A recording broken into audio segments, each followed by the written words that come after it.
Welcome back, everybody.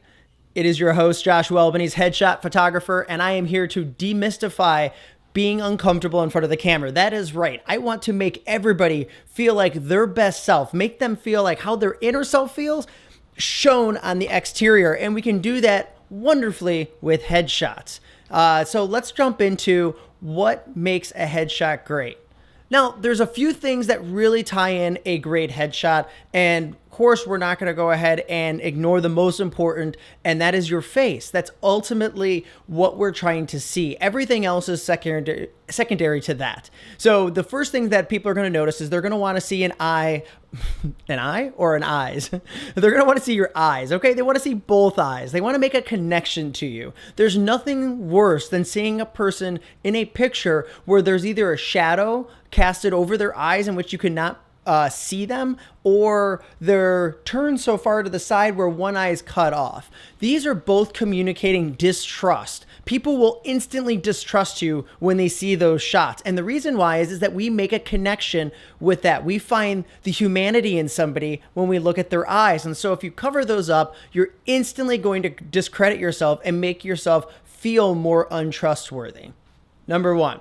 Now, number two is you can look into the face, and we're going to focus on the expression next, because there's only really three things that you can control in a headshot, and that is your eyes, eyebrows, and mouth. Okay, so we're really only focusing on those when it comes to the face, and that's where I spend a lot of my time in understanding what a person's capable of doing, because not everybody can move their eyebrows and have really strong expressions, and that's okay. That doesn't mean that we can't take great shots of you. It just means that we're going to go ahead and play to your strengths and not have you do something that everybody else is doing that might look good for them but won't look good for you. Now that we've mastered that face, what else can be really important when it comes to the headshot? And that is your wardrobe. It really signifies who you are and how you see yourself. Far too often we downplay how important our wardrobe is because we don't want our clothing to be the main focus, but I cannot tell you it is the main focus. It is a major component to how people perceive you. So when you're out there and you're wearing your clothing, make sure that it looks fitted and tailored. That is number one. And number two, make sure that it is the colors are a little bit muted. You don't want heavy saturated colors. They do draw more attention to the eye. So there is some advantages to that, but generally speaking, we find more muted tones on people to be more pleasing. It definitely complements your skin tonality much more. And I promise you, if you're not working with me and you're working with some other photographer, they will thank you for not having an oversaturated shirt. So the last is background. I mean, far too often, people have this really great shirt, this really great expression, but if the background looks plain or pedestrian, or it looks out of industry specific, it's not going to work. And this is something that myself as a photographer, I spend a great deal of time researching other industries and seeing what people are using and going with and having as sort of inspiration to lead my own clients to success. And so that's just something. I don't like to do the one trick pony thing either. So I'm not just on I'm not going to photograph you against a white background.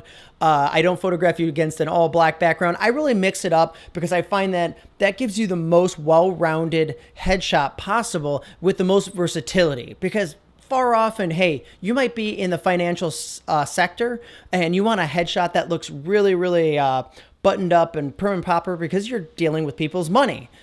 But you might also be a speaker on the side or have aspirations to be a speaker. And those headshots don't coexist together. They don't rhyme and reason. It's a different audience, a different person you're trying to impress. And therefore, you need a shot of yourself that shows you in a different light. And this is where the background really comes into play, is that I find to do a little bit more casual of a background when you're in the speaking side and a little bit more professional, solid colored background when we're going for website, LinkedIn, and everything else. So those are like really the main three things that I think you should consider and focus on when getting your headshot. And you're going to find that if you really do think about these things before you walk in the door to get your headshot, you're going to find yourself to be that much more comfortable, that much more confident, and that much more assured that you're going to get a shot that you're actually going to love and truly be inspired by.